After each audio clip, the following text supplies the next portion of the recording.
Where did Aproko Doctor go wrong on his take on GMO? Genetic modified organisms. Aproko Doctor is under fire for some of his takes on GMO, and it feels like a trend that anyone that is linked to Bill Gates one way or the other is seen as a suspect. What exactly did Aproko Doctor say that was wrong in his video?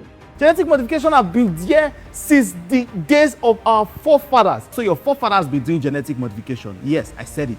It's just that they did not have lab, it was not accurate, there was no magnifying glass for them to test this thing. For example, if your forefather was a farmer and he found that this particular plant have big seeds and I want to have big seeds the next season, your father does something, or your forefather does something where, selective breeding, he gets that plant, make sure he plants only it alone so that they can give him more bigger crops next season.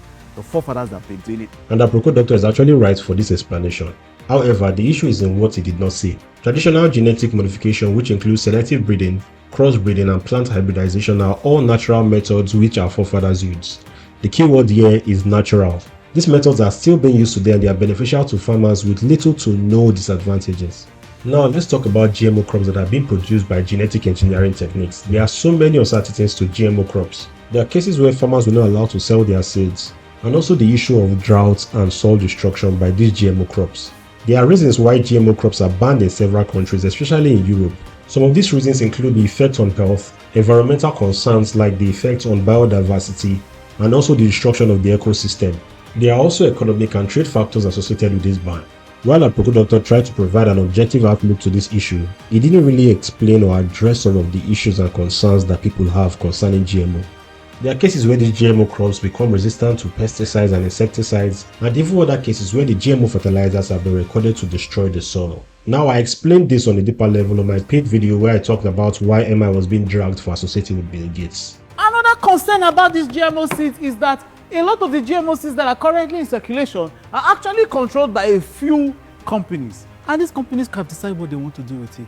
They can say, I'm not selling to the farmers anymore. Some of them can even decide some of the prices that they are selling to these farmers. Some of them can even decide who they are selling to. Some of them have locked their IP and their patents in such a way that sometimes even the farmers are meant to sign contracts to decide whether they continue buying their seed or they use their normal seeds. There is also the concern that some of these modified seeds can actually go into a particular area and actually overshadow the local plants that are already occurring in that particular area, removing biodiversity from the particular topic.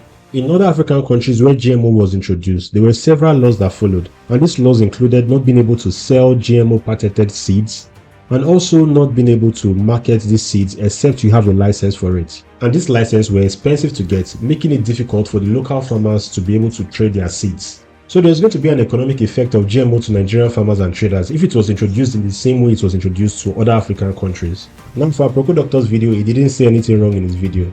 He did a good job in addressing the conspiracy theories and making it simple for people to understand the whole GMO concept. But however, there are many other issues that are lingering concerning GMO, and this is the reason why many Nigerians are against it. Personally, I believe that until Nigeria has a strong system of management and control in the agricultural sector, GMO should not be introduced in the country.